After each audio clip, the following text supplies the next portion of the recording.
Alors ce matin, salut, bonjour. Gros dossier sur vous qui êtes otage de la circulation, otage du trafic, qui passez des heures par semaine à essayer de vous rendre au boulot.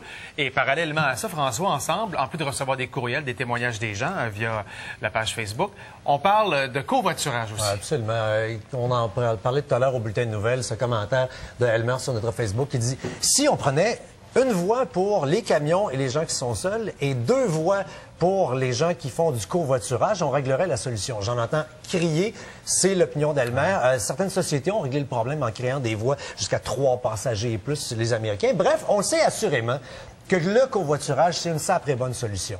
Parce que si on est plusieurs dans une voiture, évidemment que ça enlève des voitures dans les bouchons. Sauf que, et on en parlait avec les collègues dans les dernières minutes, pas évident de trouver quelqu'un qui a le même horaire que toi, qui travaille pas loin de toi et qui vit pas loin de chez vous. Donc, le web est à votre rescousse. 2 ressources à vous présenter à l'instant. Le réseau de covoiturage qui est maintenant rendu à 28 700 membres. Ça fait quand même pas mal de monde. Là, simplement, un outil de recherche. Alors, tu t'es inscrit sur le site en question et tu peux trouver des gens qui ont un parcours semblable. Tu dis que tu es du Québec. Je dis que, tiens, exemple, on va partir de l'aide ici. On va partir d'un autre endroit, voilà, comme ça ici.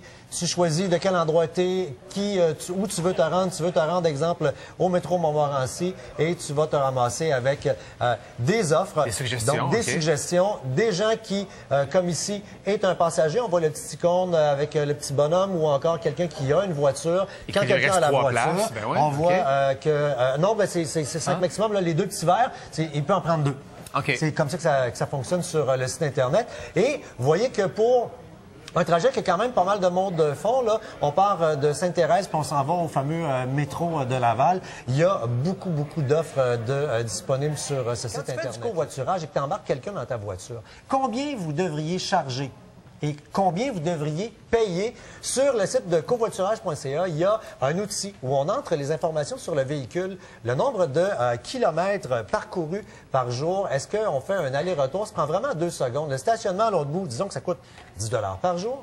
Et là, j'ai entré des informations sur un véhicule régulier. Et là, ben, on va nous donner des informations. On va vous suggérer un montant à payer. C'est un petit formulaire à remplir. Je vous ai mis les informations sur notre site Internet. En vous rappelant de venir sur notre Facebook pour nous faire part de vos commentaires, suggestions, frustrations en relation avec les bouchons. Et elles sont nombreuses, les frustrations. Alors, ces sites-là dont on vient de parler sont sur la page de Salut Bonjour.